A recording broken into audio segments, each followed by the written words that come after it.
This is India Radio. In the program Spotlight now, we bring you an interview with Secretary, Ministry of Electronics and Information Technology, Shri.Ajay Prakash Sawhney on AAROGYA SETU app. Interviewer, AIR Special Correspondent, Mattu J.P. Singh. To combat the coronavirus pandemic, government launched AAROGYA SETU app. This app has helped not only in self-assessment of risk, but also helped in containment of COVID-19. We have with us Secretary, Ministry of Electronics and Information Technology, Mr. Ajay Prakash Sawhney with us. Sir, AAROGYA SETU app has been downloaded by more than 9 crore smartphone users, but there are certain apprehensions that it compromises privacy and data. So if you could explain to us the privacy policy and the data sharing protocol. This particular app has been designed to have privacy by design, inbuilt into the app itself.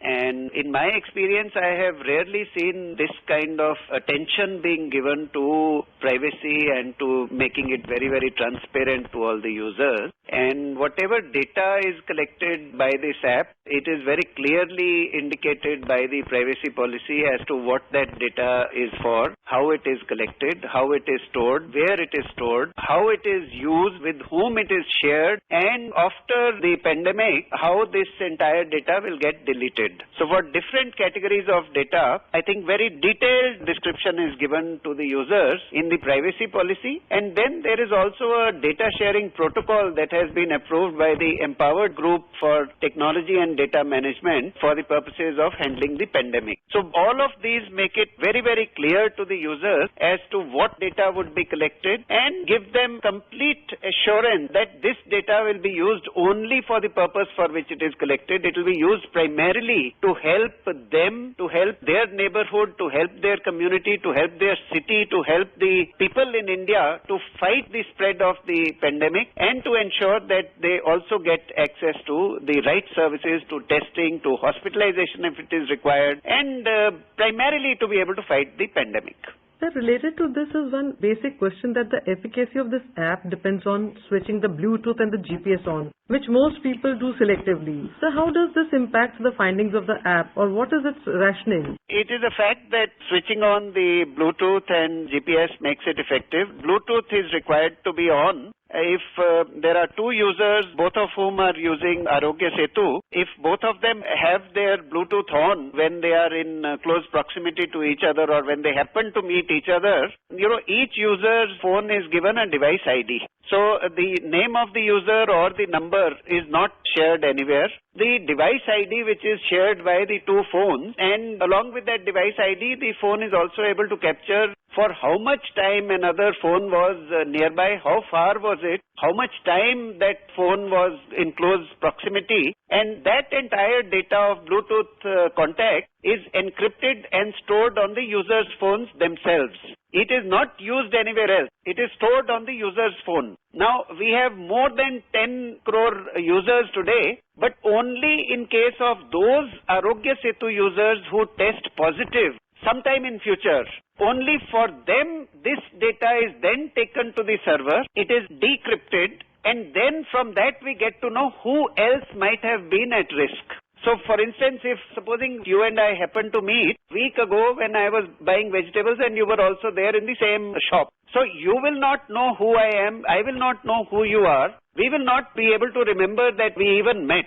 But supposing one of us tests positive, then from the taking the data from his or her phone, the app is able to determine who else had come in close contact during a period in the past. The person might have been infected and might have spread the infection, and uses that information to alert others who might be at risk. So in this given situation, what you just said, supposing my Bluetooth is not on, then how will this finding go about? It will not. It's very important that users keep their Bluetooth on. They keep their location services also on. When you or any one of us makes use of AAROGYA SETU app, it is not so much to protect ourselves. It is to protect the other people that we encounter. If I download AAROGYA SETU and keep my Bluetooth on, I am extending a certain digital defense, I am extending a certain protection to the people who are near me, my family, my near and dear ones, people I come in contact with as close contact, people in my workplace along with whom I will spend time. So I am then making this effort to extend them a defense. Supposing I was to be infected, not know that I am infected, and by unwittingly if I am spreading the infection, I will not know because it is asymptomatic in most cases. But by making use of this technology, I am giving an opportunity to technology to actually be able to alert others that they might be at risk. So the same way, it is others who use AAROGYA Setu and use Bluetooth, keep it on, they in turn are extending the protection to me. So it's something which everyone needs to do to understand what is their responsibility towards everyone, especially towards our very close, near and dear people. If we want to be able to protect them, if we want them to be able to get early alert, then it is our responsible behavior which requires us to download, install and keep this app working. Yes, sir, you rightly explained it and now it becomes very clear, sir. So if you go a step further, how is exactly the risk assessment done by the AAROGYA Setu app? AAROGYA Setu app, as I explained earlier, only in case of a person who ICMR tests indicate as COVID positive, it is only for such AAROGYA Setu users that the encrypted data which is stored on the user's phone then uploaded to the server. From that we decrypt the data. From that the app determines who else was in close contact. They also determine at what distance you might have been from a person who was potentially infected at that point of time and how much time did you spend together. So if it is typically the distance which is seen as a distance and time combination which is seen as a benchmark is that if you have been at a distance of 4.9 feet or 1.5 meters, say about 5 feet from each other, and you have been in that kind of a contact for about 10 to 15 minutes, then there is some risk of your having got infected. Phone will not know, the app will not know whether both of you were using masks at that time, whether you were generally taking precautions, but it will only be able to calculate if there is some risk of having, you were close enough to an infected person that you might have risk. Now what do you do when you get this kind of an alert? We expect you to first of all be cautious, take precautions. Take care that in case you are infected and not showing any symptoms, then take precautions so that you do not end up spreading the infection to anyone else, especially to elders, especially to people who have other comorbidities, to your near and dear ones. Just take precautions as if the same precautions that you would take in case you were infected. Now, if the symptoms appear, be alert. Do not then treat your symptoms very lightly. Sometimes if you have only cough or you have very light fever, in a normal course you would tend to take it quite lightly. But if you have received a Bluetooth alert and then you also develop some symptoms of cough or fever or breathlessness, take it very, very seriously. Reach out for testing, reach out for help. Early medical intervention can help save lives. Early medical intervention can make sure that this disease does not end up harming you or harming others. As you just explained, sir, after the risk assessment, how this app guides the person to do what next if he or she comes in the high-risk category. So this app is also programmed to be fault-tolerant. How does this system work? Fault tolerance is in the sense that this app also gives you chance to do self-assessment. In the beginning when you register, the app prompts you to do self-assessment of your risk level. It asks you very simple questions about what is your age, gender, do you have any comorbidities like hypertension or kidney-related ailments or some of the other ailments that are considered to increase your risk of harm in case you get COVID-19 disease. It also asks you whether you have experienced 3 different symptoms or any one of them, which is cough, fever or breathlessness, or a combination of these. Based on this, it also asks you what your travel history has been, whether you've been to come back from some foreign countries. So that combining all this data, it then arrives based on whatever you have given as your input. It then assesses your risk level based on that. And if you, for instance, have comorbidity and you also have 2 of the 3 symptoms, then the app may decide that some further action that you are asking for help and that help is warranted, and then might trigger some mechanism by which you can be connected to the National Health Authority and to local health authorities so that they can then provide you guidance and help. question of fault tolerance is that a lot of people ask, what if the user doesn't answer these questions in an honest manner?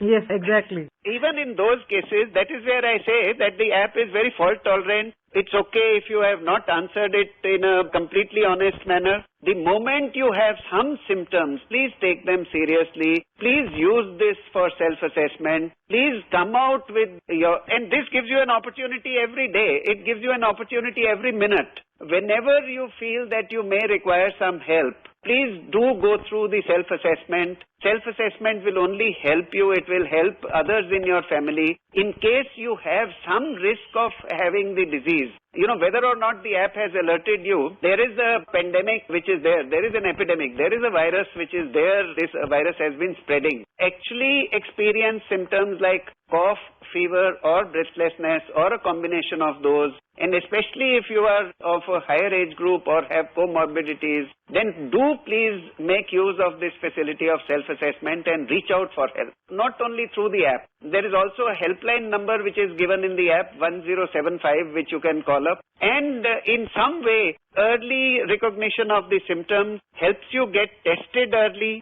and helps you get medical attention early. And we have seen that, mortality is much higher in those cases which come out towards the last stage.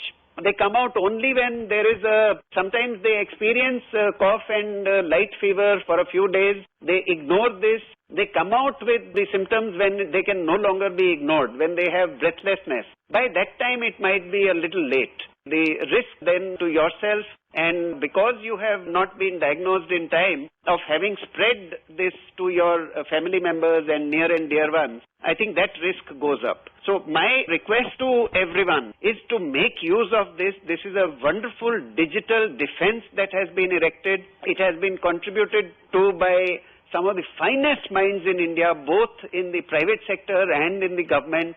And it's a tool which is designed to help you. It is designed to help India in tackling this epidemic. It cannot stop the spread of the epidemic, but it can help slow it down. It cannot stop harm from happening, but it can reduce the amount of harm which happens on a collective basis within family, neighborhood, city or across the country. As rightly said, AAROGYA SETU app will be available on feature phones also. How will this help in bringing more people on the platform? Actually, AAROGYA SETU app by nature will not be available on all the feature phones. There are some feature phones which are called smart feature phones, which have the ability to use apps. From one of the telecom service providers, there is a large number of phones which are there in the market which have the ability to actually make use of downloaded apps. It's on a different operating system, and now this AAROGYA SETU has been made available on 3 operating systems so far, on Android, on iOS, which is on Apple phones, and on KAIOS, which is on the phones which are there in the market from one of the prominent telecom service providers. So all of these will be able to make use of this app, but those that do not have this app, there is a helpline number. One number is 1075, which is available to everyone to call up and to seek help. And there is another number called 1921. 1921 is a service where you can give a missed call.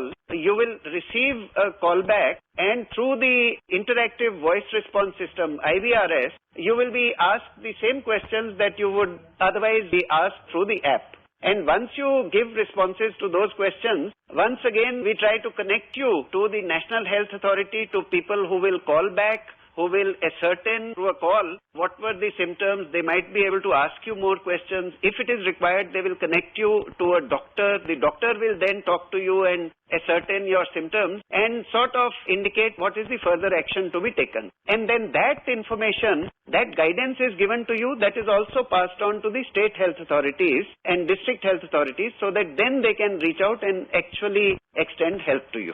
Thank you, sir, for joining us on the program. Thanks a lot. Thank you. You were listening to an interview with Secretary, Ministry of Electronics and Information Technology, Shri.Ajay Prakash Sawhney, on AAROGYA SETU app. Interviewer, AIR Special Correspondent, Mattu J.P. Singh. This program was produced and presented by the News Services Division of All India Radio. You can listen to it on our mobile app, News on AIR. This program is also available on our website newsonair.com. You may email your opinion about this program at airnsdtalks@gmail.com.